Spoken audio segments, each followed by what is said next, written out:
7절에서 마지막 절입니다. 하만의 관계, 하만의 관계.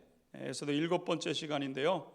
에스더를 통해서 우리는 하나님께서 우리의 삶을 어떻게 회복시켜 가기를 원하시는가 공부해 가고 있습니다. 말씀 잘 들으시고 또 적용하시면서 하나님의 거룩하신 뜻을 이루어가는 우리 성도님들 다 되시면 좋겠습니다. 그리스도인의 신앙은 어려움이 다가왔을 때 그 참모습이 드러나게 되죠. 믿음은 금보다 귀한 것이지만 반짝이는 것이 다 금이 아닌 것처럼 진짜 믿음은 고난이 다가와야 그 속에서 진위가 비로소 구별됩니다. 믿음이 있는 것처럼 보일 뿐 진짜 믿음인지는 연단이 불처럼 강력한 연단의 시간이 와야 돼요. 그래서 가짜들은 다 녹아져 버리지만 금과 같이 이 정금은 더 반짝이는 것이 되는 것처럼 고난의 시간이 있어요. 하나님은 늘 고난의 시간을 허락하시죠. 사실 코로나 이 상황도 어떻게 보게 되면은 하나님께서 우리를 달아보는 시간 아니겠습니까? 우리의 믿음이 어떠한지, 우리 민족교회의 믿음이 어떠했는지를 이제 달아보시는 거예요. 1000만 그리스도인, 900만 그리스도인, 우리가 막 그 숫자에 열광을 하면서 취해 있었는지 모르지만 이런 시간들을 통해서 우리의 믿음이 진짜 어떠한지가 이제 드러나는 시간 아니겠습니까? 하나님께서 이 진짜 믿음을 달아보시기 위해서 이스라엘 백성들도 광야의 길을 40년 걷게 하신 것은 너로 줄이시며 낮추시며 네가 어떠한지 하나님의 말씀을 지키는지 지키지 아니하는지 알기 위해서 이스라엘 백성들 광야 생활 허락하셨던 것처럼 우리의 삶 가운데 고난이라는 시간을 통해서 우리의 믿음이 어떠한가를 이제 하나님 달아보시고 알아보시는 거죠. 그리고 이렇게 진짜 믿음, 하나님 보실 때 이 정금보다 귀한 믿음을 가진 그분들에게 비로소 이제 능력이 나타나게 되는 것입니다. 에스더에는 이런 믿음을 가지고 계셨던 분이 있었는데 그분이 이제 모르드게라는 이제 분이었던 거죠. 모든 사람이 하만이 무서워서 무릎을 꿇어 절을 할 때 모르드게는 꼿꼿하게 서 있었습니다. 다 하만이 그 페르시아의 제2인자격이 되는데 세상을 쥐락펴락하는 사람인데 다 절하라라는 그런 그 왕의 명령을 받아가지고 사람들 앞에 이야기를 했지만 모르드게는 절하지 않습니다. 꼿꼿하게 서 있게 되었던 거죠. 남의 일이니까 그러려니 하지만 적용을 해보려고 하면은 쉬운 일이 아니었습니다. 공개적으로 다 드러나도록 서서 부당한 요구에 대해서 공개적으로 나는 반대한다 이거를 밝히는 것이었기 때문에 어려운 일이죠. 주변 사람들도 왜 하만의 명령을 거역하냐, 하만의 명령을 거역하는 것은 왕의 명령을 거역하는 거다 이러면서 모르드게를 회유하려고 했지만 왕에게는 충성하면서 왜 하만에게는 충성을 못하냐 이러면서 가진 명목을 붙이면서 모르드게를 설득하려고 했지만 모르드게는 한 번도 무릎을 꿇지 않습니다. 하나님의 백성인데 하나님께만 무릎을 꿇는다고 그가 결정한 거죠. 왕에게 충성하는 것과 하만에게 충성하는 것은 본질적으로 다른 면이 있었던 겁니다. 첫 번째는 하나님의 백성의 충성은 오직 하나님께만 드리는 것 아니겠습니까? 그러니까 우리가 믿음 생활 살아가면서 진짜 믿음은 하나님께만 충성하는 거예요. 하나님께만 충성하는 것. 다 하나님께만 충성하시죠? 네, 하나님께만 충성하는 거예요. 다른 충성의 대상이 없습니다. 있을 수도 없고 있어서도 안 되고 오직 하나님께만 충성하는 거죠. 그런데 하나님께서는 지금 아하수에로라는 사람을 왕으로 하나님이 세우신 거죠.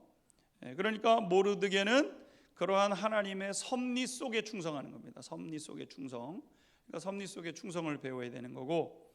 하지만 하만은 2인자 하만은 자기 꾀를 가지고 2인자에 오른 사람인 거죠.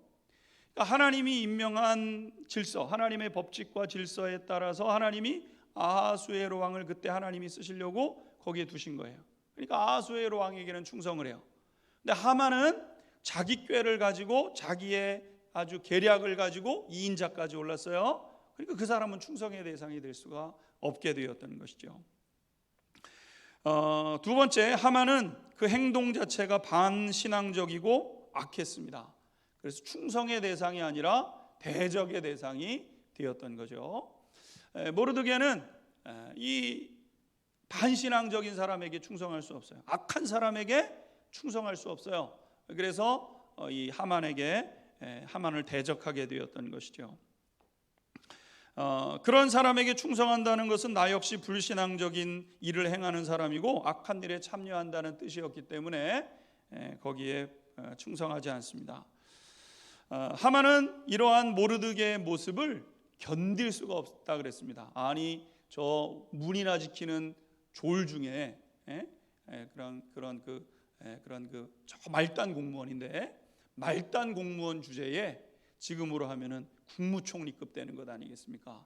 국무총리가 한 얘기를 지금 어기냐? 이거 말단 직원이 바로 밑에도 아니고 저 까마득하게 저 밑에 있는 직원이 절을 하라고 해서 다른 사람들 다 절을 하는데 꼿꼿하게 고개를 세우고 나는 절하지 않을 거다 이러고 서 있으니까 여러분 얼마나 자존심이 상하고 마음이 좋지 않았겠습니까? 그래서 하만은 분노에 차게 되고 결국에 가서는 유대인들을 다 죽이겠다. 나는 유대인이어서 하나님 섬기는 사람이어서 당신에게 절할 수 없다. 이렇게 모르드게가 이야기하는 것을 듣고 나는 유대인들을 죽여야 되겠다. 이렇게 생각을 하게 됐다는 거예요. 6절 말씀 우리 한번 읽어보도록 하겠습니다. 본장의 6절 같이 읽겠습니다. 시작. 그들이 모르드게의 민족을 하만에게 알림으로 하만이 모르드게만 죽이는 것이 부족하다고 생각하고 아하수에로의 온 나라에 있는 유다인 곧 모르드게의 민족을 다 멸하고자 하더라. 아멘. 하만이 아주 그냥 약이 바싹 올라가지고 모르드게 뭐 하는 놈이냐? 유대인이어서 그렇다. 그렇지, 유대인 놈들은 타협이 안 되고 통제가 안 되는 놈들이지 저 유대인 놈들 다 이번 기회에 아주 그냥 아주 멸망을 시켜야 되겠다. 이렇게 마음을 먹게 되었다는 겁니다. 오늘 본문에서 우리는 첫 번째 하만의 모습 속에서 원수 마귀의 모습을 발견하게 됩니다. 원수 마귀. 이 세상은 공중 권세를 잡은 자들 곧 마귀의 강력한 역사가 있게 되는데 이 마귀의 역사는 통치자들과 권세자들과 세상 주관자들을 통해서 일어난다는 사실을 기억해야 됩니다. 에베소서 6장 12절에 이런 말씀이 있습니다. 한번 에베소서 6장 12절 같이 읽겠습니다. 시작. 우리의 씨름은 혈과 육을 상대하는 것이 아니요 통치자들과 권세들과 이 어둠의 세상 주관자들과 하늘에 있는 악의 영들을 상대함이라. 아멘. 우리가 이제 믿음의 백성들이 싸움을 하게 되는데 우리 아까 이제 영적 싸움을 하게 되죠. 이 영적 싸움은 혈과 육을 가지고 있는 사람과 싸우는 것이 아니라는 것을 기억해야 되는데 통치자들, 권세들 어떤 포지션에 올라가면은요 정치적 포지션을 갖게 되면 거기에 따른 어떤 현상들이 일어나게 된다는 거예요. 그것과 싸워가야 된다는 거죠. 이 어둠의 세상 주관자들, 그 다음에 하늘에 있는 악한 영들 싸우는 거예요. 여러분 세대는 달라졌지만 정치 권력은 언제든지 통제를 받고 견제를 받아야 되는 성격을 가지고 있습니다. 이거는 이제 미국의 사회학자 라이놀드 니버라는 분이 이 정치 신학, 정치에 대해서 이렇게 연구하면서 굉장히 통찰력 있게 써내려갔던 부분 중에 한 부분이기도 한데 정치 권력은요 언제든지 통제를 받아야 돼요. 그래서 정부는 3권으로 분립되어 있어야 돼요. 각각 서로를 견제하도록 돼요. 입법부, 사법부, 행정부는요 서로 견제하는 장치를 가지고 있어요. 이거 정치 권력이기 때문에 그렇습니다. 권력은 누군가를 지배하고 누군가를 억누르려고 하는 습성을 항상 가지고 있습니다. 그거를 하지 못하도록 서로를 견제하는 기능을 항상 가지고 있어야 한쪽으로 치우쳐서 못된 일들이 일어나지 않게 된다는 거죠. 정치 권력을 지향하는 사람, 이 권력을 지향하는 사람들이 모여들고 우리가 지금도 정치하는 분들을 보면은 알지만, 정치하는 사람들을 보면 알지만, 이분들의 목적은 정권을 창출하는 것이 우리의 목적이다, 이렇게 대놓고 얘기를 합니다. 정권 창출, 우리는 정권을 지킨다, 이번에 우리는 정권을 탈환한다, 이게 목적이에요. 정권을 얻는 것, 그것을 최우선순위에 두고 정치인들은 정치를 하는 거예요. 그렇기 때문에 정치 세력은 결코 순수하지 않습니다. 어느 정치 세력이든지 정치 세력은 결코 선하지 못해요. 제가 THM 논문에서 이 부분을 좀 썼는데, 그러기에 이 정치 권력에 대해 경계하고 감시하고 영적인 계략에 대해서 꿰뚫어보고 대적하는 일들이 그리스도인들 가운데 필요로 한 거죠. 그래서 우리의 씨름은 혈과 육에 대한 것이 아니라 통치자들과 권세들과 이 세상의 어둠의 주관자들과 하늘에 있는 악한 영들과 싸워가는 싸움이 누구의 몫이냐면 그리스도인들의 몫이라는 거예요. 저 우리 성도님들의 몫이라는 거예요. 정치인들은 정치를 하지만 우리는 영적 싸움이 그곳에서 벌어질 것을 미리 예측하고 그것과 싸울 준비를 하고 있어야 된다는 것이 사도 바울의 가르침인 거죠. 정치 세력이 순수했던 적이 없습니다. 정치 세력이 역사상으로 그때에 정말 국민들을 위하고 국민 편에 서 가지고 국민들을 위한 적이에요. 자기 권력을 위하죠. 자기 권력과 권력을 유지하는 것에 관심이 있지, 국민들에게 권력에 관심을 두고 있는 일이 없었어요. 두 번째, 마귀는 그런 권력의 욕망으로 뭉쳐있는 사람들을 사용하는데, 이때 가장 집요하게 공격하는 유일한 대상이 하나님의 백성이 된다는 거예요. 이게 오늘 이 에스더가 우리에게 가져다 주는 교훈인 것이죠. 왜냐하면 하나님의 백성들에게 진리가 있기 때문에 이 진리에 서서 무릎을 꿇지 않는 거예요. 이게 그리스도인들의 DNA예요. 예수 믿는 사람들은요, 헛된 것에 무릎을 꿇지 않습니다. 정치 권력에 무릎 꿇지 않아요. 그래서 박해가 오는 거예요. 로마의 박해, 로마 캐톨릭의 박해. 여러분, 이러한 대대로 내려오는 박해를 보게 되면 그리스도인들은 박해를 받게 돼 있어요. 정치인들의 박해. 왜냐하면 무릎 꿇지를 않거든요. 그 정치 세력들이 요구하는 삶에 대해서 저항하는 사람들이 그리스도인들이에요. 그리스도인들은 대대로 그렇게 하라고 정치인들이 자기들의 권력을 유지하기 위해서 어떤 일들을 계속 술수를 쓰면서 오늘 하만처럼 이제 존경을 표시하라는 거죠. 자기에게 굴복하라는 거죠. 나는 굴복 못하겠다는 거죠. 그래서 기독교를 박해하고 역사적으로 보면은 탄압해 왔습니다. 북한이나 중국과 같은 전체주의 국가들은 대놓고 그리스도인들을 박해하고, 유럽이나 북미가 세워진 교회의 나라들은 교묘한 유혹을 통해서 그리스도인들의 신앙을 왜곡시키도록 하는 것이 계속된 역사 아니겠습니까? 지금 유럽이나 북미 교회들은 이미 순수성을 많이 잃어버렸어요. 사실 북미나 유럽의 교회들이 굉장히 기독교를 대표하는 교회들이 세워진 나라지만 이미 계속적인 공격에 공격이 있어서 교회의 순수성 굉장히 많이 잃어버린 상황 아니겠습니까?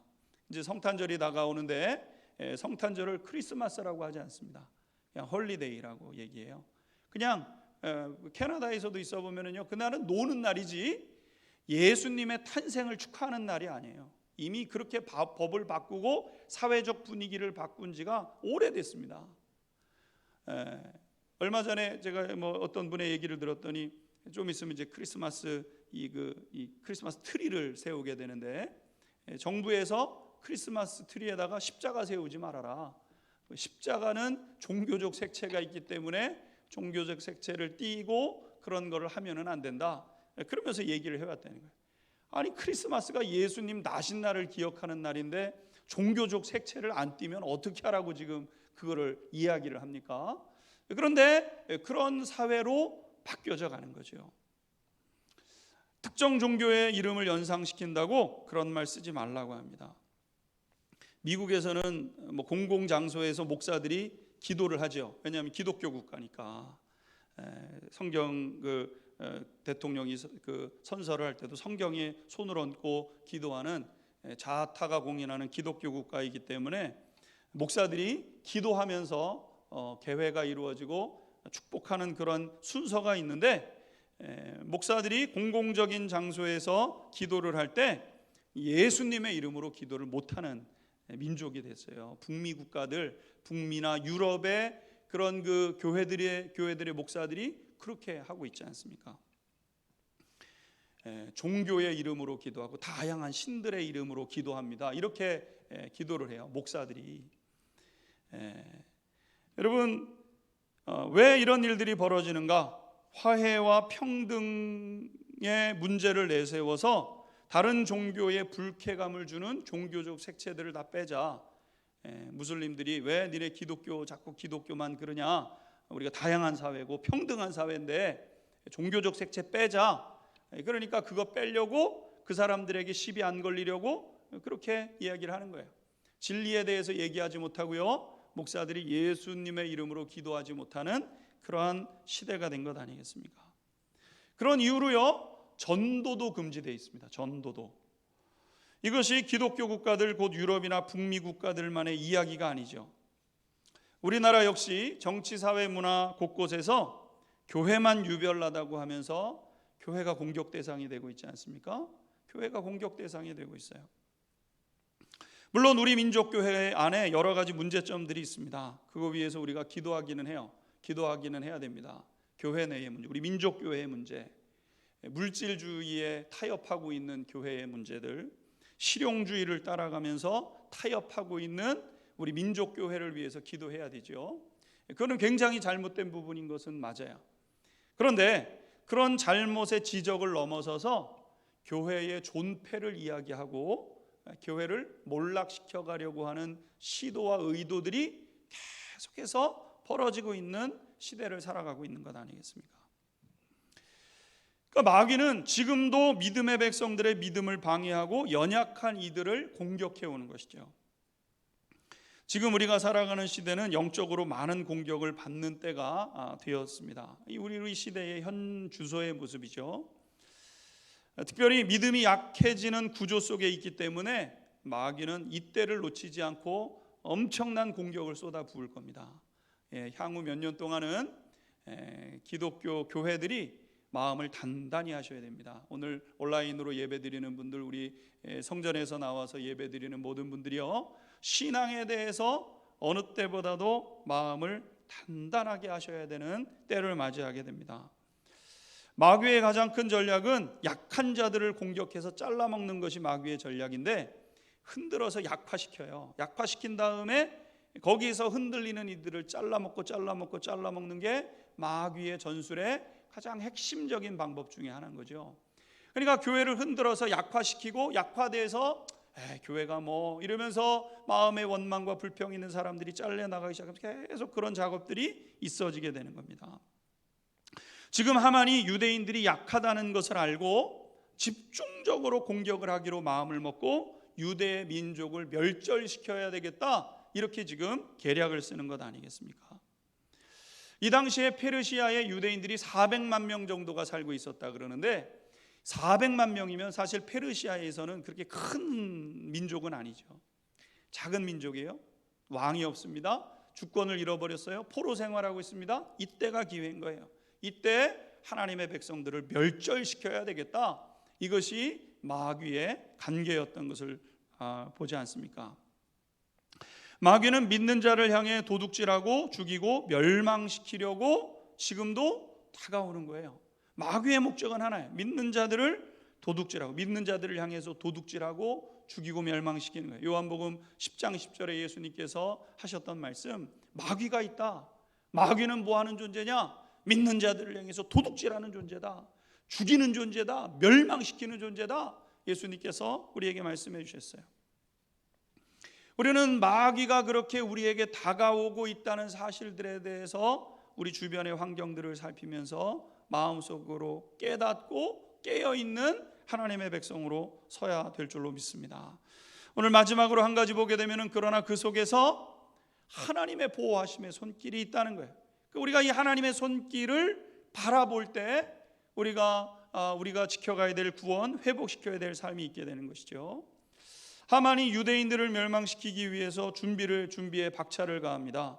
7절 말씀을 보시게 되면은 아하수에로 왕 제12년 첫째 달 곧 니산월에 무리가 하만 앞에서 날과 달에 대하여 부르 곧 제비를 뽑아 12째 달 곧 아달월을 얻은지라, 이렇게 말씀하고 있습니다.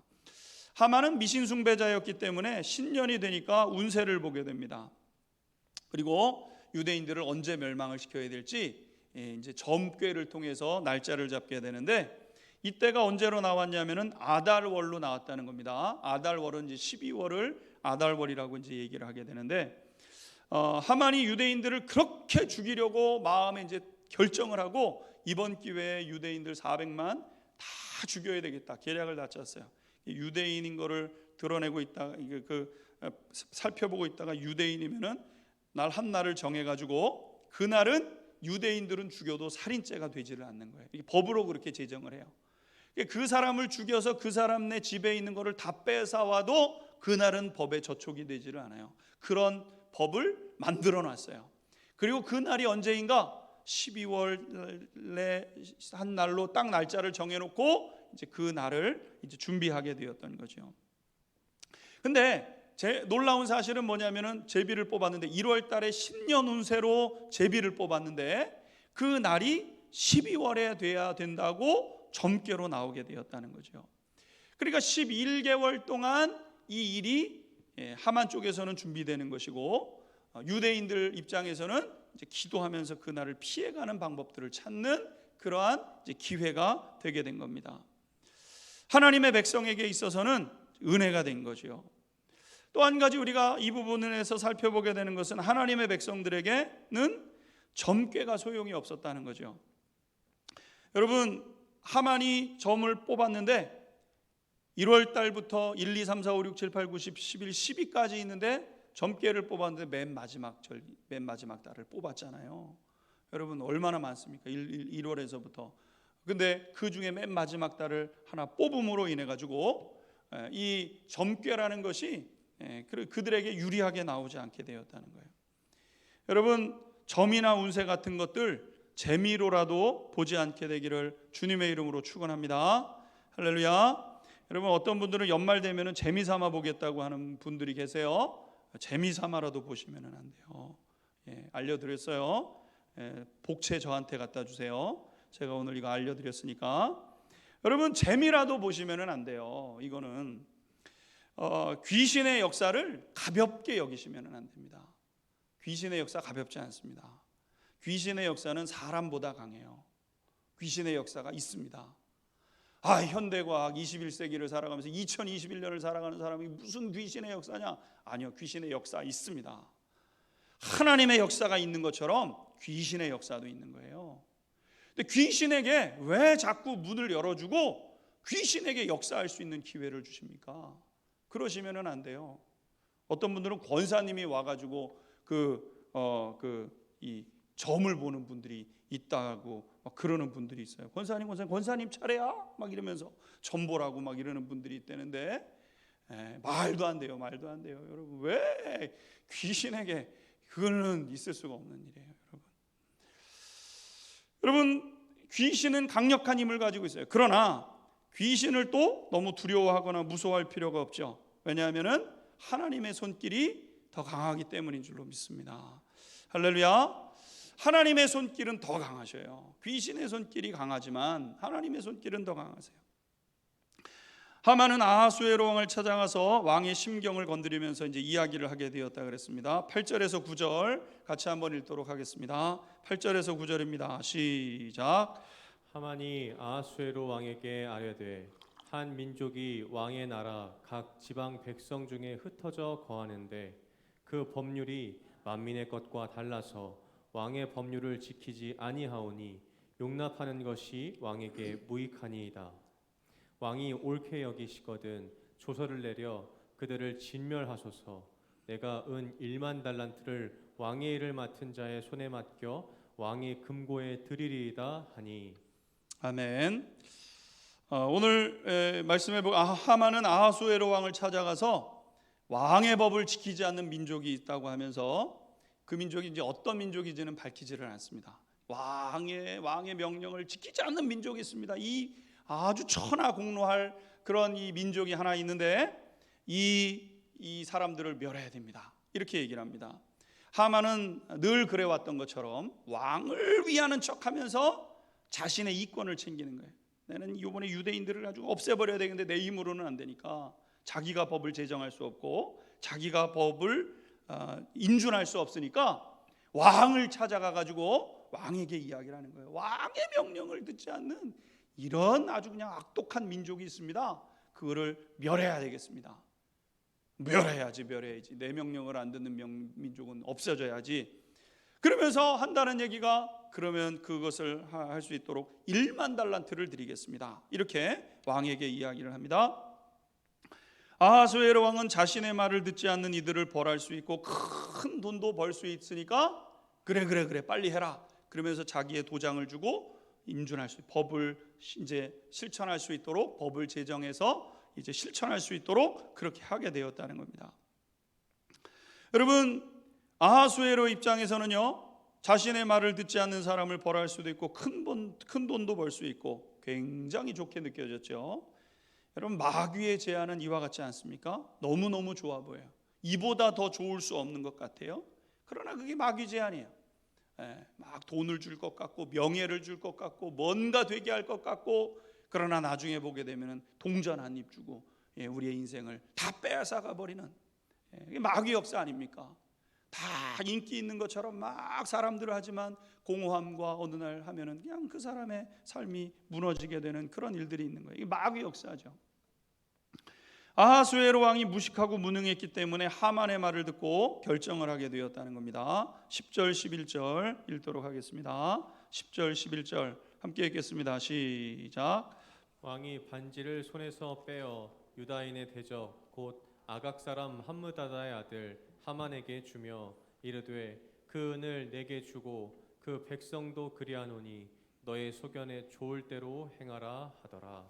아멘. 왕이 도장을 찍습니다. 그랬더니 일사천리로 준비가 되기 시작해서 첫째 날 13일에 첫째 달 13일에 그러니까 그 점보고 점괘 받아가지고 12월 달에 있는 일인데 그때 얼른 들어가서 왕에게 도장해서 인준받고 그 첫째 달 13일에 소집이 돼가지고 왕의 명령을 써가지고 각 조소의 각 지방의 언어의 민족들의 언어로 써가지고 도장이 찍혀가지고 그 사람들에게 다 갔어요. 내용이 뭐예요? 13절에 나오는 것처럼 12째 달 곧 아달월 13일 하루 동안의 모든 유다인들은 젊은이 늙은이 어린이 여인을 막론하고 죽이고 도륙하고 진멸하고 그 재산을 탈취하라. 그래도 법에는 저촉되지 않는다. 이렇게 한 거죠. 여러분, 마귀의 계계는 치밀하고 무서울 정도로 간악하죠. 오늘 우리가 살아가는 이 시대에도 마귀의 역사는 간악하고 치밀합니다. 에스더 시대에만 그런 것도 아니고 초대교회만 그런 것도 아니고요. 오늘 이 시대에 우리가 살아가는 지금도 마귀의 역사는 간악하고 아주 무서울 정도로 치밀하게 우리에게 그렇게 다가오는 것이 마귀의 역사죠. 그런 면에 비해서 하나님의 백성들은 어리석어 보여질 정도로 올곧은 것 아니겠습니까? 손해를 보고 피해를 많이 입을 것 같아요. 그러나 그때 우리는 약해지지만 우리 하나님은 너무도 강한 분이셔서 하나님께서 결코 자기 백성들을 빼앗기지 않는 하나님이시라는 것을 성경이 말씀하고 있습니다. 사랑하는 성도 여러분, 우리는요 깨어 기도해야 돼요. 깨어 기도하고 바라보고 소망하고 하나님만 바라보면서 하나님 의지할 때 하나님께서 역사하시는 거죠. 유대 민족들이 하나님을 붙잡아요. 도와줄 사람 하나도 없어요. 이제 됐어요. 1월 13일 날 지켜가지고 앞으로 11개월 있으면 12월 13일 날 그 법이 실천이 돼요. 이제 11개월 남았어요. 유대인들에게 남은 시간들은. 어디로 도망도 못 쳐요. 하나님 붙잡고 하나님 의지하고 하나님 앞에 나가요. 아무리 강력한 권세라 할지라도 그것을 무너뜨리시는 분은 하나님 한 분밖에 없는 거죠. 나는 100번 싸워 100번 지지만 하나님은 반드시 승리를 주시는 분이 우리 하나님이신 줄 믿습니다. 우리의 처해진 상황 속에서 우리의 승리는 오직 하나님께만 있다는 사실을 기억하고 다시 하나님을 확 붙잡는 믿음의 백성들이 되시기를 주님의 이름으로 축원합니다. 같이 찬양하고 기도드리겠습니다.